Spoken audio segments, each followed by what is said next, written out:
Ako si Terry Cruz. Mayroon akong 35 aso, 9 na pusa.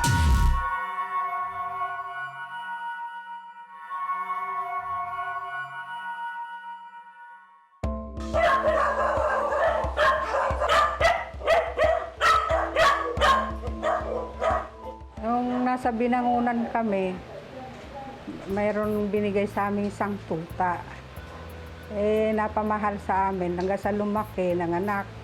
Napamahal sa amin ng napamahal hanggang sa dumami. Karamihan dito kasi kinakain ng aso. Kaya naawa ako sa mga aso. Para malaman kung bakit ganito na lang ang labis na pagmamahal ni Nanay Terry sa napakaraming aso, hindi ko na pinalagpas ang pagkakataong makilala siya. Hello po, Nanay Terry. Ay, magandang hapon. Magandang hapon. Kamusta po kayo? Mabuti naman. Wala po kayong ginagawang importante ngayon? Wala naman po. Sarado po baka. Talaga, ito po yung alaga niyong aso. Opo, marami pa po sa loob. Marami pang sa loob. Nanay Terry, baka pwede niyo ipakilala sa akin yung mga aso niyo. Baka pwede tayo mag-tour sa loob. Opo, Okay? tuloy po kayo. Sige po.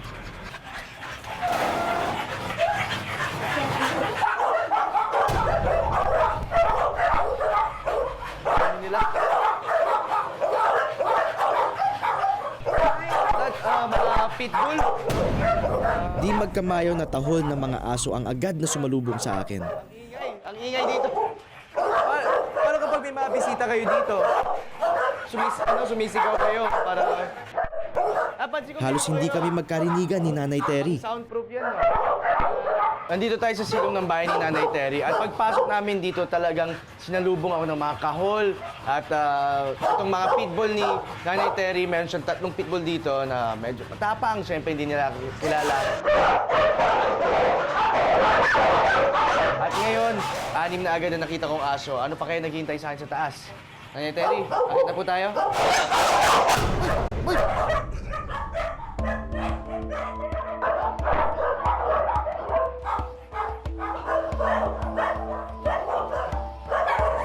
Madaling sabihin na si Nanay Terry ay isang simpleng animal lover lang. Ha? Ano pangalan? Pachi. Si Coco, Coco, si Budong, Budong. si Inday, si Angel, si Brownie. Pero sa dami ng kanyang mga alaga at dahil sa kalagayan ng mga ito, nakikita ko na hindi pangkaraniwan ang sitwasyon ni Nanay Terry.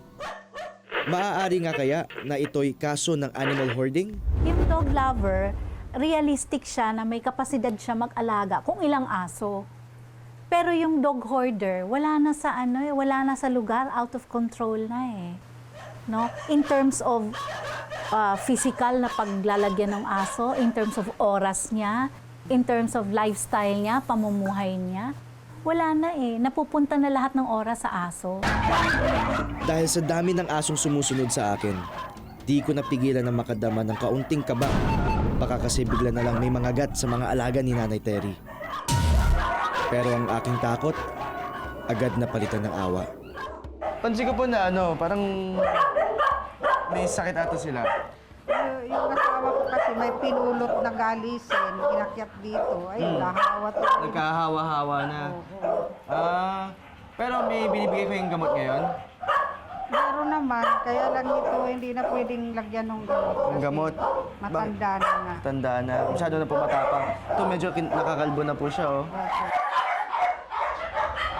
Pag-akit namin dito sa 2nd floor, medyo naging disturbed ako sa nakita ko sa kondisyon ng mga aso dahil karamihan sa kanila ay may galis. Nakikita niyo yung balat nila. Sugat-sugat na. Yung iba kalbo na. Ito, mga tuta pa lang pero nagdudusa sa galis, sa sakit ng galis at kalbo na yung balat nila. Dog lover ako, kaya medyo nalungkot ako. Nalungkot ako sa nangyayari. Di ba kayo naiingayan? Naiingayan din po, pero wala naman akong magawa. Pero hindi ba kayo natatakot na baka kayo din mahawaan kayo rin ng sakit sa balat? Awa na, gusto din naman. Hindi niya na nakikita na out of control na. Hindi niya nakikita yung point na yon eh. In fact, pag tiningnan mo yung mga aso, halos lahat sa kanila, hindi naman talaga naaalagaan na. Papayat po nila, oh. Dito, makukulit kasi. Kulang sa nutrisyon po yan, hindi po yan makulit. Kung malalakas naman kumain, nagagawan na pag kumakain. Ni-rescue mo, pero anong buhay ang binibigay mo? Sabi niyo ba, parang superhero kayo ng mga aso dito? Ewan ko lang, kasi maraming tumutulig sa akin dito. Kaya so, aanin ko daw yung dami-daming aso. Eh, bakit? May buhay yan. Bakit? Anong gagawin ko dyan? Hindi ko naman pwedeng itapon yan. Nire-rescue ko nga, tapos itatapon ko. Mahal na mahal ko sila. Talagang naka-schedule na yung katayin. Po? Naka-schedule yung nakatayin. Paglalaban ko, siyempre, alaga ko yan.